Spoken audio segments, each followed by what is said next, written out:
A Deus, abra sua Bíblia, aproveite que você está de pé. Graças e paz aos irmãos que estão aqui no culto, os irmãos que estão nos acompanhando pela melodia, os irmãos que estão pelo YouTube. Deus abençoe sua vida. Abra sua Bíblia no livro de Filipenses, capítulo 2. Carta de Paulo aos Filipenses, capítulo 2, verso 12. Estou lendo na NVI. Diz assim, está ali no telão também, você que não encontrou. Diz assim: assim, meus amados, como sempre vocês obedeceram, não apenas na minha presença, porém muito mais agora na minha ausência, ponham em ação a salvação de vocês com temor e tremor. Repita comigo esse trecho. Ponham em ação a salvação de vocês com temor e tremor. Mais uma vez, ponham em ação a salvação de vocês com temor e tremor, pois é Deus quem efetua em vocês tanto querer quanto realizar de acordo com a boa vontade dEle.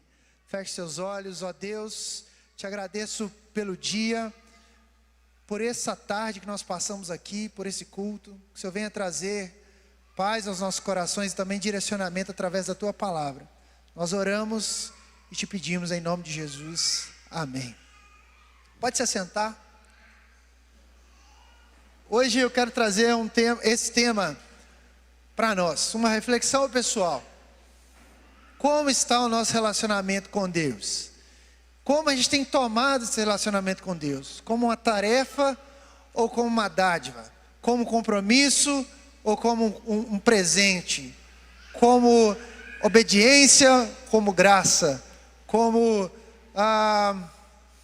eu vou achando sinônimos ali. Mas é uma tarefa ou é uma dádiva para você? Porque muitas pessoas encaram o compromisso com Jesus, o relacionamento com Deus, Pedro, meio que um relacionamento baseado em simplesmente obedecer determinados ritos que eu vou alcançar a graça do Senhor, eu vou ser bem sucedido. Nós temos textos na Bíblia que vai direcionar para isso. Ter um relacionamento com Deus com base na obediência. Ninguém está aqui para dizer que você não deve obedecer a Deus. Deus me livre, né? Mas tem gente que só olha para isso. E tem outras pessoas que vivem no Evangelho da Graça, na hipergraça, que tudo é possível, né, pastor Reinaldo? É possível fazer tudo. Não preocupa com essa história aí de ter que fazer algo na vida do discipulado. Basta eu receber, aceitar a Jesus como o único suficiente Salvador. E amém, estou salvo uma vez, salvo para sempre, sigo minha vida. Eu sou defensor, e claro, como bom cristão, do Evangelho da Graça, de Efésios 2,9. Inclusive foi a última mensagem que eu preguei aqui. E por isso eu estou pregando isso hoje. Tarefa ou dádiva? Como eu encaro o meu relacionamento com Deus? Quero andar com você por alguns elementos. Por isso que eu peguei o texto de Filipenses, a carta de Paulo aos Filipenses, Paulo preso, conversando um pouco com essa igreja de Filipos e falando um pouco do testemunho que ele tem. E ele, nesse capítulo 2, ele vai falar um pouco sobre a humildade cristã e depois nos convidando a brilhar como as estrelas, nos convidando a viver uma vida irrepreensível, né? No verso 14 desse capítulo que nós leram, ele diz para nós o seguinte, para a igreja de Filipos e para nós: façam tudo sem queixas nem discussões, para que venham tornar-se puros e irrepreensíveis, filhos de Deus, inculpáveis, no meio de uma geração corrompida e depravada, na qual vocês brilham como estrela no universo, retendo firmemente a palavra da vida. Então, nós, quando vemos a palavra, nós percebemos que nós temos textos que nos encaminham para uma vida de tarefa e de dádiva. Mas eu quero explorar com vocês, irmãos, 3 pontos nessa noite. Primeiro, uma vida baseada só na tarefa. Quais as consequências? Uma vida baseada só no medo de Deus. Uma vida baseada só no dever. Parece aquelas disciplinas do coach, né? Se você fizer, você vai alcançar. E depois eu quero explorar com os irmãos quais as consequências de uma vida só baseada na dádiva. E depois eu quero tentar trabalhar com os irmãos o equilíbrio dessas duas coisas. Como a gente pode alcançar a nossa vida? Se nós tomarmos nosso relacionamento com Deus somente a partir da tarefa, do compromisso, né? A partir de determinados pontos que eu preciso fazer, obedecer, apenas por isso, quais consequências eu tenho na minha vida? Pode levar a alguns problemas na vida do discípulo.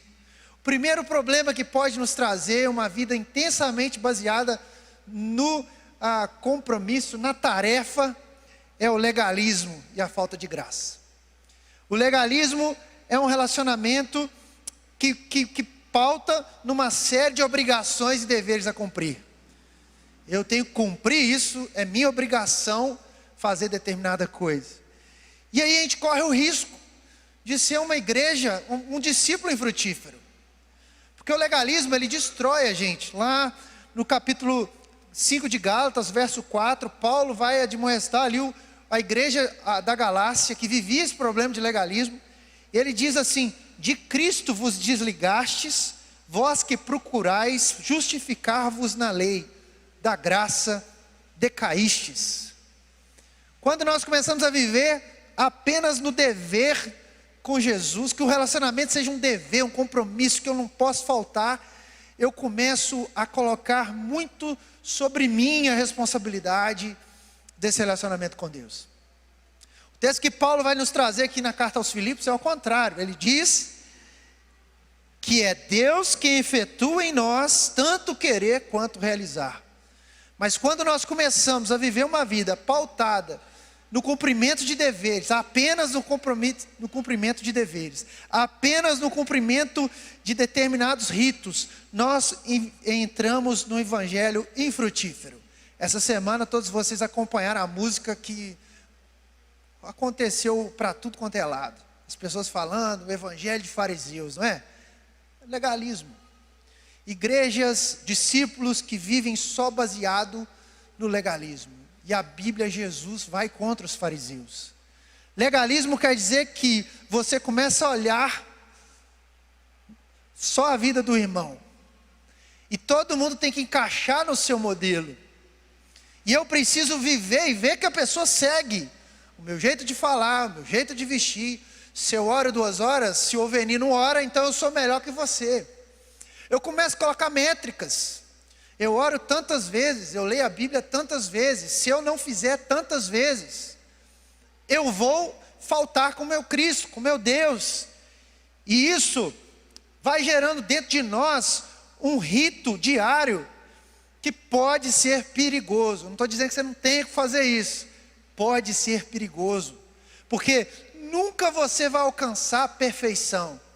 E normalmente o legalista, ele olha para si muito melhor do que olha para o irmão. E comete pecado. Porque a Bíblia manda eu olhar para o irmão primeiro.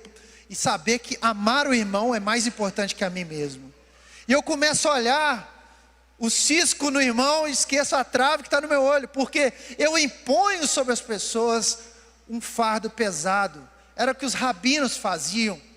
Os rabinos colocavam sobre seus talmides, que eram os seus discípulos, fardos muito pesados, para que eles pudessem serem salvos, para que eles pudessem ter um relacionamento com Deus. E eu estou aqui diante de Deus, da palavra de Deus, para te dizer que uma vida legalista, ela vai ser infrutífera. Como diz a canção, a gente começa a fazer campanhas para nós mesmos, a gente começa a fazer evento para nós mesmos, não que isso não seja importante, mas nós esquecemos que o nosso chamado é para fora das 4 paredes. Então, a igreja, nós precisamos nos preocupar em não ser legalista, em faltar a graça de Deus sobre nosso caminho. Outro problema, outro risco da gente levar a vida só pela tarefa, nosso relacionamento com Deus, é falta de intimidade e de amor. Olha que interessante, falta de intimidade e amor. Uma abordagem baseada puramente em tarefas pode resultar em um relacionamento superficial com Deus, onde não há espaço para intimidade e comunhão genuína. Vou te dar um exemplo. Pode ser que você esteja trabalhando excessivamente na casa de Deus, servindo a Deus e não tendo relacionamento com Deus. Quantas vezes eu já vivi isso, Já vivi isso e luto diariamente para que a minha família, os meus amigos, a igreja, os irmãos, tenham mais espaço na minha vida que o vir pregar, que o cantar, porque isso te tira da presença de Deus, irmão. Para eu pregar, eu preciso primeiro ter um relacionamento secreto com Deus. Intimidade é secreto. É impossível você pregar todo dia, cantar todo dia, exaltar todo dia, fazer todo dia e continuar tendo secreto, porque a vida continua. Sou pai de 3 filhos, eu sou esposo, eu tenho trabalho, eu tenho um monte de coisa para fazer. E se eu tiver todo dia aqui pregando, todo dia fazendo, daqui a pouco eu estou tão envolvido com o serviço que eu esqueço com o dono do serviço, que é Jesus. Eu preciso gastar tempo com Jesus. Eu preciso orar ao Senhor. Eu preciso tirar tempo do meu tempo que é escasso. E muitas vezes o excesso de tarefas tira o nosso relacionamento com Deus. E aí a gente começa a exigir demais das pessoas. Tira a capacidade de reflexão, irmão. De você refletir o que você está fazendo. Você entra no automático. Eu oro por mim mesmo. Porque você está ali, você não tem tempo para pensar. Você não tem tempo para jogar uma conversa fora. Você não tem tempo para, diante de Deus, sentar. Falar, Senhor, aqui meu coração. Sabe aquela canção do Morada que fala, sabe Deus, o presente que eu tenho para aqui, esse aqui é o papai, a mamãe, sentar, conversar com o Senhor, abrir de maneira tranquila, uma maneira de paz com o Senhor. O excesso, ele gera isso, ele gera falta de intimidade. Isso acontece na minha casa com meus filhos, imagina. Trabalho. Eu estou trabalhando, qual a justificativa do pai e da mãe? Estou fazendo pelo seu futuro. O que está acontecendo na prática? Estou perdendo meus filhos, porque eu não tenho intimidade com eles. Tem um vídeo no Instagram que é muito legal, um Reels, que mostra um pai envolvido com as tarefas do dia, criancinha pequena brincando do lado dele assim, do nada ela sai de um lugar, já adolescente. Olha a lógica, eu estou morrendo pelo meu filho para ganhar dinheiro para o meu filho, mas eu estou perdendo meu filho. Estou perdendo as fases do meu filho. É a mesma coisa com Jesus. Eu estou me dedicando, Senhor. Eu estou cantando, eu estou pregando 10 vezes por mês. Eu estou, indo em 50 visitas. Eu estou indo isso, eu estou me desgastando, mas dentro de casa minha esposa não me conhece, meus filhos não me conhecem. Eu estou perdendo intimidade com o próprio Deus, porque já não há mais tempo para orar, porque eu só posso pregar. Não há mais tempo de eu refletir sobre o que eu estou falando, porque eu só prego. Nós precisamos entrar no secreto. Secreto mostra intimidade, secreto precisa de tempo. Não adianta na correria do dia a dia, eu prego aqui, prego lá, chega um momento que você precisa refletir. O discípulo pode se concentrar apenas em realizar atividade religiosa, sem desenvolver um relacionamento profundo com Deus. Você se torna religioso, me perdoe. Ah, mas Josiel, eu tenho que orar. Você tem. Eu tenho que ir na célula, você tem. Mas você tem que tirar tempo para com Deus. Quem não tira tempo para com Deus faz as coisas no automático. E aí a carnalidade vem. Quantos casos, irmãos, de super pastores. E eu vi recentemente um super pastor que pregava em Camboriú, que ele cheirava cocaína, e ele pregava, e ele contou, não foi alguém que denunciou não, ele contou, eu acabava as mensagens, eu cheirava cocaína, eu ia para o quarto de hotel, me envolvia com pornografia.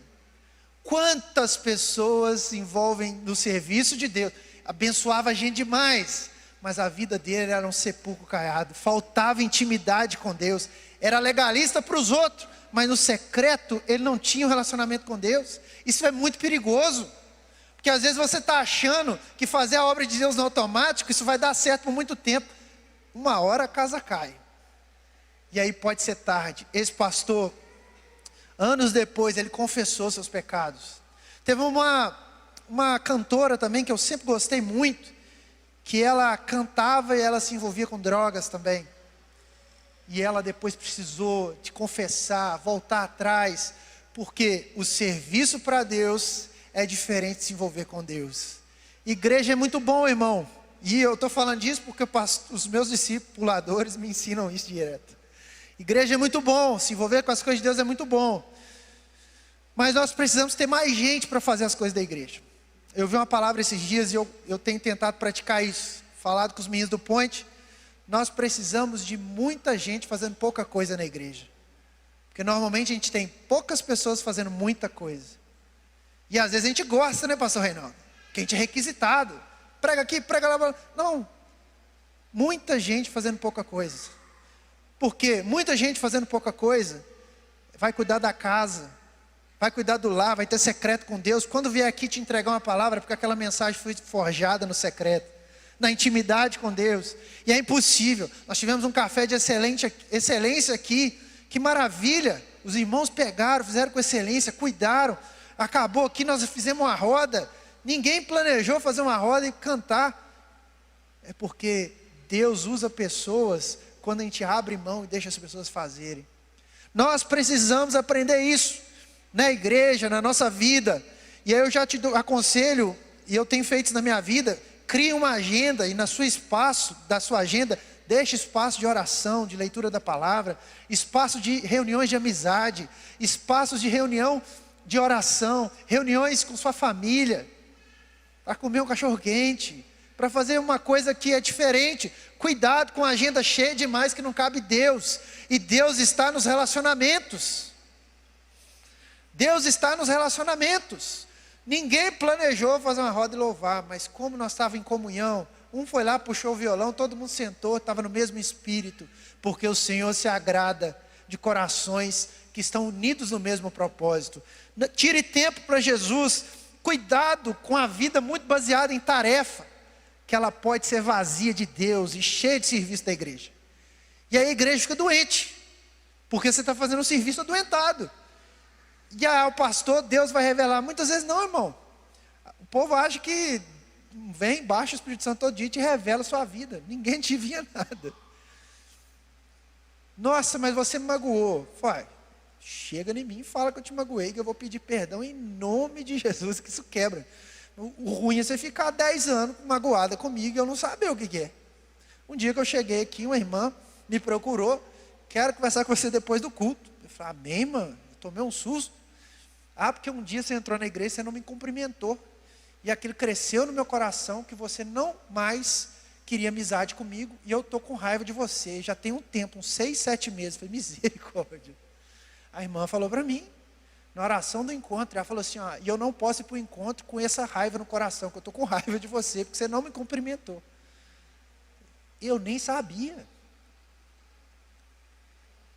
O Espírito Santo vai adivinhar, sei lá, pode adivinhar, mas foi muito mais prático a me contar. Falei, me perdoe em nome de Jesus, nunca mais tivemos problema. Quando a gente está cheio de coisa demais, a gente espiritualiza tudo, irmão, tudo. Por que não me respondeu no WhatsApp? Por que não fez isso? Irmão, a gente tem que tomar cuidado mesmo. E eu sou o mais falho com as respostas de WhatsApp. Mas faça igual o Igor, me manda interrogação toda hora, e me liga e fala assim, Gisele, é isso, sou falho nisso. Mas não deixa a falha crescer, um rancor no seu coração, e conta para o irmão antes que isso vira chaga, vira dor. A cura vem muitas vezes de uma conversa. Pedro, me ajuda aqui, Pedro. Você me magoou, perdão, amém, glória a Deus, seguimos em frente. Religiosidade, ela cria capas muito bonitas, mas interiores vazios de Deus. Cuidado, irmão. Cuidado, que às vezes a gente pode cumprir a tarefa e está longe. Mas isso aí não é bíblico. É Apocalipse 2, 4, 5. Deus dizendo, tenho porém contra ti, que abandonaste o teu primeiro amor, contra Éfeso. Lembra-te, pois, onde caíste, arrependa-te e volta à prática das primeiras obras. E se não vem a ti, moverei do seu lugar o teu candeeiro, caso não te arrependas. Uma profecia contra a igreja de Éfeso. A igreja tinha perdido a essência, primeiro amor. Porque envolvia muito, e era uma igreja poderosa naquela época, Éfeso. Mas perdeu a essência. Cuidado, legalismo, o excesso de tarefa pode tirar isso. Terceiro problema de uma vida baseada apenas no dever, no compromisso, na tarefa, desânimo e esgotamento espiritual. Porque a religião é um patrão árduo, difícil de cuidar. Você não recebe nada por isso. O que você deveria receber é a paz no coração, mas se você está baseado só nisso, você vem com esgotamento, burnout. Quantos pastores suicidando, sofrendo depressão, de burnout, de excesso de trabalho, excesso, esgotamento. Se a gente não reconhecer a graça e o amor de Deus por nós, a gente pode acabar se sentindo sobrecarregado, desanimado. A ausência de entendimento do profundo da graça pode gerar em nós desânimo. Olha que coisa estranha. Eu estou desenvolvendo, estou lutando, estou fazendo porque o Senhor me colocou. E eu já vivi assim na minha vida. A gente começa assim, mas o pastor não me reconhece. Eu faço e não me reconhece. Olha, você quer buscar elogio, irmão. Quando a gente está pautado na tarefa, você quer receber recompensa, porque no seu trabalho é assim. Você faz, alguém te elogia. Aí tem gente que diz assim ainda, no meu trabalho as pessoas me elogiam, na igreja não. Eu já vivi isso. Eu preciso de elogio, porque, afinal eu estou me esforçando. Sobrecarregar, coração pesado, distância de Deus, porque nós estamos baseados nisso. Eu vou ao ensaio sempre, eu vou na célula sempre, nunca ninguém me deu uma estrelinha porque eu vou na célula e nunca matei. Eu não tenho oportunidade e tal, eu não canto porque ninguém me chama. Esgotamento, tarefa, mérito. Ao contrário, você poderia ir lá e falar, deixa eu ir fazer um teste aí. Você vai na célula direto, vai lá, leva um lanche a mais. E não espera reconhecimento, o desânimo. E o consolo, o que Jesus nos diz sobre o desânimo, está em Mateus 11, 28, 30. Vinde a mim, todos que estáis cansados, sobrecarregados, e eu vos aliviarei. Tomai sobre vós o meu jugo e aprendei de mim, porque sou manso e humilde de coração. E acharei o quê? Fardo pesado, sobrecarga. Ele fala assim, acharei descanso para a sua alma. É um paradoxo você ser crente em Jesus, fazer a obra de Deus e se sentir o tempo todo espiritualmente esgotado. Mas isso não acontece aqui. Está acontecendo para tudo quanto é lugar. As pessoas estão esgotadas e não olham para dentro de si e pensam, outro pode fazer por mim. Eu aprendi muito aqui na igreja, nesses 7 anos que eu estou aqui, sobre isso. Às vezes a gente acha assim, se eu não fizer, ninguém faz. Faz, irmão. Faz. Se eu sair de lá, acaba. Bobagem da sua cabeça, porque a obra é de Deus. Nesses 7 anos que eu tenho aqui, eu tenho aprendido que, sim, nós somos substituíveis. Às vezes a gente se mata por uma causa que a gente está esquecendo de quem é o dono dela. É Jesus de Nazaré. Se eu não estiver aqui no Ponte Jovem, na liderança, vai aparecer outros rapidinho. Porque o chamado, Deus tem um chamado maior para a igreja. Às vezes a gente tem que tirar um pouco do nosso ego, de achar que só nós fazemos. Isso é sobrecarga. Se eu não for, não vai acontecer. Engano seu. Talvez a igreja por um tempo vai ficar debilitada, vai ficar difícil, mas logo, logo o Senhor levanta outra pessoa com o coração focado nele, com o coração grato, com o coração que quer fazer. Então, isso nos ajuda a dedicar mais. Não pela recompensa que eu quero aqui na terra, mas pelo aquilo que o Espírito Santo tem plantado em meu coração. Descanso. O nosso papel é descansar no Senhor. Como diz aqui o texto, pois é Deus quem efetua em vocês, tanto querer quanto realizar, de acordo com a boa vontade dEle. Não é com minha vontade. Não depende muito de mim. Nós somos apenas um canal, amém? Então, quero te aconselhar nessa noite, descansa no Senhor, descansa. Essa é a vida baseada na tarefa, no dever, no compromisso. Você fica legalista, falta graça, falta de intimidade e também gera desânimo e esgotamento. Por outro lado, eu tenho uma vida baseada na dádiva, deitado em berço esplêndido. A graça, Efésios 2,9. Você já fala assim para o cara, você já leu Efésios 2,9? Não. Bota aí, Efésios 2,9. Olha que maravilha, justificativo na Bíblia. 2,8 e 9. Pois pela graça vocês são salvos. Por meio da fé, isso não vem de vocês, é dom de Deus. Não por obras, para que ninguém se glorie. Eu deito nesse versículo e abraço. E fico ali quietinho, porque o Senhor diz que eu não posso fazer nada. Beleza? Hipergraça, Rolex no braço, né? Como diz o pessoal. como é que chama? Gucci, vai vir para a igreja, daqui a pouco a BMW está aí, porque é a graça. Deus é o dono de tudo, Ele vai te dar tudo. Evangelho do coaching, evangelho da hipergraça. O que gera isso? Primeiro, passividade espiritual. Passividade. Que tipo de passividade? Eu considero a graça sem a responsabilidade que Deus me dá, sem o chamado para obedecer e servir os outros. Eu posso cair na armadilha da passividade espiritual. Sabe aquelas mensagenzinhas de 20 minutos de YouTube, que é maravilhoso? O cara bota a musiquinha no fundo. Você sai dali, cara. Uma vez, foi muito engraçado. Eu não tinha filho ainda, estava em casa. Eu fui ler um livro do Augusto Cury, que é bênção, um homem crente. Um trem lá de mente. Eu li o livro em 3 horas. Eu saí de lá analisando a crise. Não, porque você não entendeu a mensagem. Menino, eu benção. Você não entendeu a mensagem. Porque existe isso, aquilo. A gente passa a ser analítico e ser raso no Evangelho. Deus promete prosperidade? Sim. Deus promete ausência de problema? Não. Mente positiva. Se você fizer mente positiva, pensamento positivo, não pensa negativo, não seja crítico. Irmão, passividade espiritual. Você não pensa sobre o seu papel enquanto cristão, porque eu quero para mim. E Tiago 2,17, que é um texto que contrapõe Paulo, mas na verdade não contrapõe, Tiago 2,17 ele vai dizer, Tiago 2, capítulo 17, diz assim: assim também a fé, por si só, se não é acompanhada de obras, é morta. Tiago está brigando com Paulo? Não, ele está te dizendo que nós temos uma responsabilidade enquanto cristãos. No mínimo, ide por todo mundo, pregar o evangelho a toda criatura. Eu deixo de focar em mim, por exemplo, essa história do luxo, né? O cara tem o Rolex, é pecado ter um Rolex?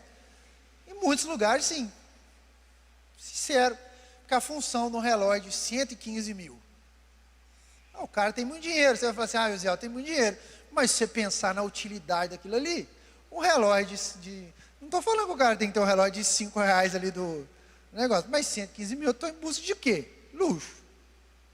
Em muitos eventos, sim, você chegar com determinado relógio, e eu lembro dos eventos que eram assim, das campanhas, os irmãos chegavam com uns trem de ouro assim, você fala, nossa, isso daí o Espírito Santo está com ele. Escândalo. Dependendo do lugar, do carro que você chega no lugar, gera escândalo. A gente tem que tomar cuidado, porque hoje em dia não, Deus vai me prosperar, mas depende, porque eu torno passivo, não olho para o irmão. E quantos escândalos não tem porque alguém usa, mas você tem uma visão limitante. Coaching, não é a Bíblia.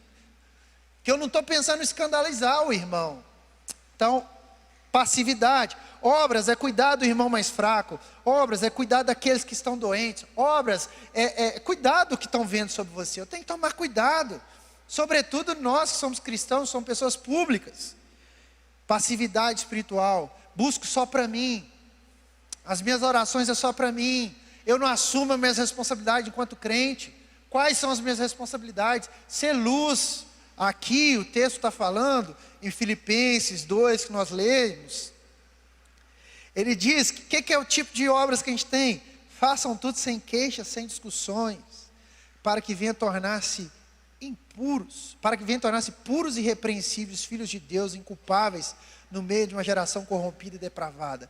E irmão, a gente tem que falar de certas coisas que acontecem no meio hoje. A cultura, a moda, isso tudo é feito contra os preceitos bíblicos. Eu tenho que tomar cuidado, pautar na decência, porque a indecência vai gerar escândalo, irmão. Mas eu tenho que preocupar com meu irmão? Tem, varão. Responsabilidade. Eu faço o que eu quiser porque Deus desceu em mim, o Espírito Santo. Não, irmão. Não evita discussão. Evita discussão de política, discussão sobre isso, sobre aquilo. Evita, irmão. Luta. Isso é luta. Dissensão é obra da carne. A gente tem que lutar contra isso. Passividade espiritual. A vida é infrutífera. Vida que você não olha, a pessoa... Essa é o contrário, pastor Reinaldo. Deitado e berço esplêndido. Vão orar tal dia? Não, dá não. Por quê? Estou ocupado demais. O que você vai? Eu vou dormir até 11 horas. Passividade. Não vou na cela. Por que você não foi na cela? Passividade. Não tinha um motivo. Por um lado, eu tenho alguém em excesso de tarefa. Eu quero estar em tudo. Estou aqui. Aí você tem que falar para o irmão, vai para casa. Cuida, tipo Urias, né? Não, eu estou aqui, eu estou te servindo, não sei porque você me tirou da guerra. E a gente acha bonito, né? Nos dias de hoje. Não, pastor, às vezes a Cristiane puxa minha orelha. Amor, tá meio demais, né? Aí, não é só ela que puxa não, os pastores também, tá demais. Fica em casa um pouco, cuida da família, cuida dos amigos, dos pais. Isso é passividade espiritual, né? Cuidar, então tipo, eu tenho que olhar, eu estou em casa o dia inteiro jogando videogame no YouTube, tira um tempinho, vai lá, conversa com a mãe ou com o pai. Dá atenção. Ah, mas eu tenho que fazer isso? Eu tenho que honrar meu pai e minha mãe. Honrar é só dizer sim? Não, honrar é sentar com ele, ouvir o papo dele. Eu já estou mais para os 40, daqui a pouco eu quero ver se meus filhos me escutam um cadinho. Às vezes os meninos com 3 anos chegam lá, oi filha, está vendo televisão, nem olha para mim. Muda. Às vezes você honrar seu pai e sua mãe, sair da TV um cadinho, sentar lá com eles. E aí pai, como é que foi seu dia? Vai ficar feliz. Honrou. Honrar é não desobedecer, honrar também é fazer.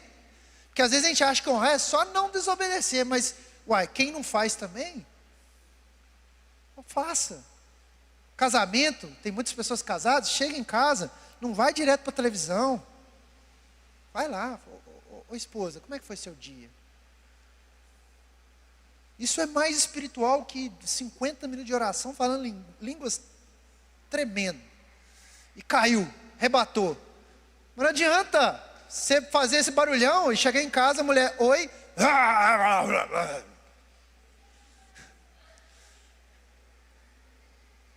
Uma vez um pastor me disse assim, você quer conhecer o seu namorado? Não vai na igreja não, vai no dia do futebol. Você quer casar? Vai no dia do futebol e vê como ele reage ao futebol. Então você, irmã, que está querendo casar, vai no dia do futebol, vê como é que seu namorado lindo, maravilhoso está fazendo. Como é que ele reage a um chute na canela. Como é que ele reage a uma provocação. São os dias difíceis. A gente tem que tomar cuidado para não ser passivo. O segundo problema relacionado a isso é a falta de comprometimento e responsabilidade. Uma compreensão exclusiva baseada na dádiva da salvação pode levar à falta de compromisso com o discipulado e com a missão de Deus na vida do crente. A noção de que a salvação é totalmente gratuita pode levar a uma mentalidade que não é necessário esforço ou sacrifício de parte do discípulo.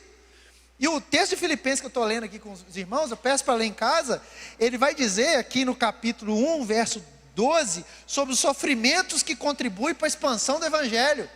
Paulo vem dizer assim, quero que saibam, irmãos, que aquilo que me aconteceu tem, ao contrário, servido para o progresso do Evangelho. Como resultado, tornou-se evidente toda a guarda do palácio e a todos os demais que estão na prisão por causa de Cristo. Olha que interessante. E os irmãos, em sua maioria, motivados ao Senhor pela minha prisão, estão anunciando a palavra com maior determinação e destemor. A ousadia vinha de olhar Paulo preso e falando, alegrem-se no Senhor. Existem marcas em nós. E Paulo diz sobre seus açoites, sobre seus problemas, sobre aquilo que ele sofreu. E os açoites que nós sofremos, eles demonstram a nosso comprometimento e responsabilidade com Deus, com o Evangelho. Essa mentalidade que não é necessário sacrifício, que não é necessário esforço, isso não é bíblico, isso é antibíblico. Porque ser perseguido é uma marca do cristão. Hoje eu ouvi um podcast sobre antissemitismo. Irmão, você tem que ouvir mais e conhecer a história de Israel. Tem muita gente, inclusive crente, falando muita bobagem sobre Israel. Eu vou até mandar lá no Ponte Job para vocês ouvirem um pouco sobre a história de Israel. Pessoas que foram mortas simplesmente por serem judeus. Simplesmente. Te matei porque você foi judeu. Um país assolado durante toda a história da humanidade. Assolado, destruído. O mundo árabe inteiro quis destruir Israel, mas Israel, confiante em Deus, venceu. Leia sobre a guerra de 6 dias, onde aquele povo todo juntou. Em 6 dias Israel foi lá e venceu aquilo tudo. Num mundo onde o antissemitismo tem crescido, e às vezes a gente é conivente com isso. E assim, quando eu ouço essas coisas, eu ouço demais, eu fico calado na minha, mas aqui é igreja. A gente tem que aprender a orar por Israel, orar pela causa de Deus. Nós somos igreja do Senhor, mas Israel foi o povo que Deus escolheu. Nós precisamos orar por isso. Creia nisso. Para eu crer, eu tenho que conhecer. Passivo. Você ouve as pessoas falarem, mas não me interessa pelos assuntos. Interessa, irmão. Bombom, troço da internet, você está achando. Estou vendo gente falando, porque a música da irmã está falando que a igreja é isso. Mentira, tem joio no meio do trigo. Se você ouvir a música inteira, você vai ver lá que ela diz a igreja que não é igreja. Não são todos pastores que andam de Rolex por aí, não. Não são todos pastores que são assalariados, são pessoas voluntárias, que gastam sua vida na igreja, a vida inteira, sem receber um tostão, sem receber nada, por amor ao evangelho. Sabe, você e eu, nós não encaixamos nessa igreja de fariseus. Eu não me encaixo. Aquilo não me afeta, porque eu sei da minha motivação de estar aqui. Você também deve saber. A música da irmã é uma profecia para os nossos dias, para quem está naquele papel. Olhar e falar assim, deixa eu correr daqui, porque Deus está falando. Mas você e eu não, nós estamos aqui na igreja, porque nós amamos a Jesus, nós amamos a proclamar o nome de Jesus. É por isso. Então, não seja passivo espiritual, não aceite tudo, busque, hoje tem tantas coisas, você é jovem, escutem podcasts de crentes, de pastores, escutam louvores, buscam informações, não sejam passivos na fé, não aceitem tudo que joga na sua cabeça. A sociedade quer colocar sobre nós algo que a gente não aceite, mas para não aceitar eu preciso entender. Não é colocar em alguém que vai resolver meu problema, é entender do que eu estou falando. Não seja passivo espiritual. Busque conhecer a palavra. Busque pessoas que possam te orientar. Os seus pastores, vem nos cursos de formação CMC, formação do CNC, quem não está. Busque, vai na célula, pergunte ao seu líder, dê trabalho para o seu líder buscar informação para responder. Mas baseie sua vida na palavra. Passivo espiritual é quem é infrutífero. E infrutífero está no meio de todo lugar. E a Bíblia diz que o machado está posto à raiz, meu irmão. Vai chegar no dia e vai falar assim, mas eu não tive oportunidade. Teve. Deus te chamando nesse dia para correr atrás. Deus me chamando para correr atrás. Nós precisamos lutar, irmão. Ter comprometimento. Mateus 28, 19 a 20. Portanto, e de fazer discípulos a todas as nações, batizando em nome do Pai, do Filho e do Espírito Santo, ensinando-os a observar todas as coisas que tenho vos orientado. E eis que estou convosco todos os dias até a consumação do século. Não seja um passivão, alguém que não interessa pelas coisas de Deus, aqueles que só gostam do louvor, aprenda a gostar da palavra, de substância, palavra que mexe com você. Vai escutar uns irmãos mais pesados, uns irmãos, ouvi a palavra de Hernando Dias Lopes lá 50 minutos, ele falando com terninho e gravata, mas só sai coisa boa dali. Ouça a palavra. Vamos mandar um podcast para vocês, bom, para vocês ouvirem. Portanto, uma abordagem que baseia apenas na tarefa, ela te distancia de Deus por ser muito legalista, por ser muito sem Deus, sem intimidade com Deus. Mas por outro lado, uma abordagem que só baseia na dádiva, no presente, na graça, ela pode te levar a um desequilíbrio e um problema com o relacionamento com Deus também. Porque você vai achar que você é filho predileto. Se as coisas estão erradas, você começa a chorar. Ai, vou tomar todinho, porque Deus não aceita. Eu estou sofrendo. Senhor, eu dizimo, e minha luta financeira. Irmão, aprenda a viver, Senhor, eu oro. Não chega. Irmão, aprenda. E o que nós precisamos? O equilíbrio. E eu vou terminar com isso. Qual é o equilíbrio? Equilíbrio entre tarefa e dádiva. É o texto que nós lemos. Vou retomar, por favor. Filipenses 2:12. Diz assim: meus amados, como sempre vocês obedeceram, não apenas na minha presença, esse trecho, porém muito mais agora na minha ausência. Ponham em ação a salvação de vocês. Primeiro, ponham em ação, assumam a responsabilidade de ser cristão.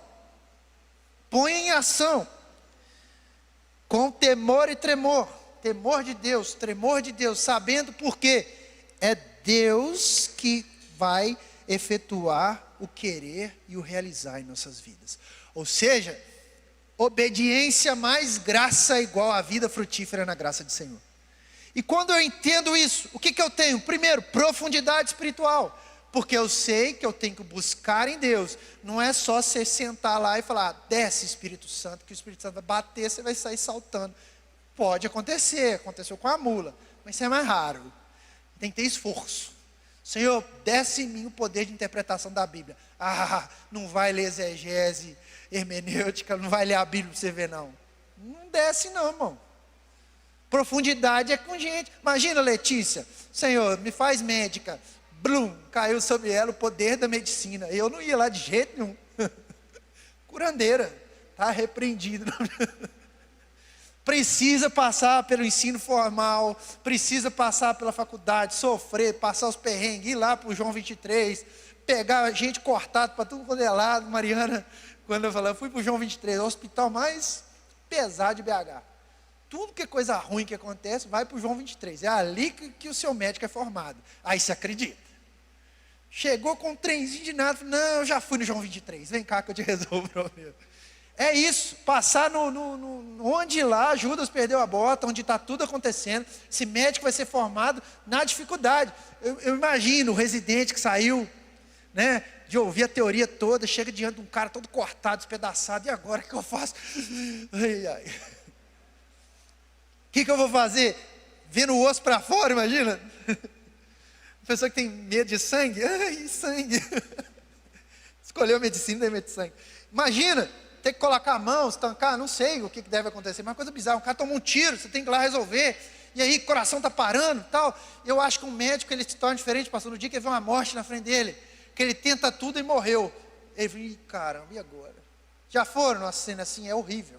Eu já fui 2 vezes, você chega lá no boletim do CTI, vem os médicos tudo, tem que dar notícia que o familiar morreu. Aquilo ali, o médico separa homem de menino. Que além do problema físico, tem que lidar com o emocional da família. E olhar para você e falar assim, eu fiz tudo que eu podia, mas infelizmente, seu familiar faleceu. Ali deve cortar o coração do cabra, porque vai ver a família chorando. É isso, irmão. Profundidade é te colocar nas mais altas situações de perigo. É você estar diante da sua fé e falar assim, e agora? O que eu vou fazer? Quem poderá me defender? Jesus de Nazaré. Senhor, não tem como fazer mais nada. Senhor, não é possível mais. Isso é profundidade na fé. Profundidade, você está diante de uma situação irreparável. E aí, a plenitude do amor de Deus, ao mesmo tempo que o seu comprometimento, ele vai junto com a obediência. Imagina, obedecer quando tudo está bom é legal demais, mas obedecer quando tudo está dando errado, é aí que separa homem de menino, mulher de menina. É a hora da gente olhar e falar assim, Senhor, só as tuas mãos na minha vida. É na hora que a gente perde o familiar, é na hora que falta o dinheiro, é na hora que falta a saúde, é na hora que você tem uma prova de cálculo para fazer, que você está lá prestes a tomar, né, reprovação. Você ora, estuda, e o Senhor vai lá e fala, toma aqui, é seu. É seu, porque você entendeu que eu preciso orar, que eu preciso me dedicar, eu preciso fazer a tarefa, eu preciso obedecer, mas eu preciso descansar, porque é Ele quem efetua o querer sobre as nossas vidas. Nossa, você entendeu o Evangelho. Não basta eu ser bom. Esquece.